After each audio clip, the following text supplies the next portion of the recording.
শরীয়তপুর সদর হাসপাতালে চিকিৎসাধীন এক রোগীর মৃত্যুকে কেন্দ্র করে জরুরি বিভাগে হামলা ও ভাঙচুরের ঘটনা ঘটেছে। এতে কর্তব্যরত চিকিৎসক ও আনসার সদস্য সহ অন্তত ৫ জন গুরুতর আহত হয়েছেন। গুরুতর আহত চিকিৎসককে উন্নত চিকিৎসার জন্য এয়ার অ্যাম্বুলেন্সে ঢাকায় পাঠানো হয়েছে। ঘটনায় জড়িত অভিযোগে একজনকে আটক করেছে পুলিশ। হাসপাতাল কর্তৃপক্ষ জানায়, শরীয়তপুর সদরের উত্তর বিলাস খান এলাকার লাল মিয়া কাজী বুকে ব্যথা নিয়ে শুক্রবার রাতে জরুরি বিভাগে ভর্তি হন। চিকিৎসাধীন অবস্থায় রাত ১টার দিকে তিনি মারা যান। এরপরই ভুল চিকিৎসার অভিযোগ তুলে রোগীর স্বজনরা জরুরি বিভাগে ভাঙচুর চালায়। আজকেও কিন্তু এই ঘটনার সঙ্গে, এটা ন্যাক্কারজনক ঘটনা এবং এই ঘটনার সঙ্গে যারা জড়িত তাদের কাউকে কিন্তু ছাড় দেওয়া হবে না।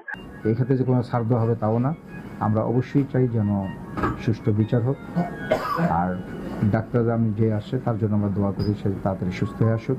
গায়ে হাত তুলেছে এবং সেই গায়ে হাত তোলাটা খুবই ন্যাক্কারজনকভাবে করেছে। আমরা সিসিটিভি ফুটেজ দেখেছি, ইতিমধ্যে আমরা আসামিদের শনাক্ত করেছি এবং এই ঘটনার যে উস্কানিদাতা তাকে আমরা রাতে আমাদের অফিসার ইনচার্জ পালং থানা, তিনি নিজে ঘটনাস্থলে ছিলেন, সেখান থেকে তাকে গ্রেফতার করা হয়।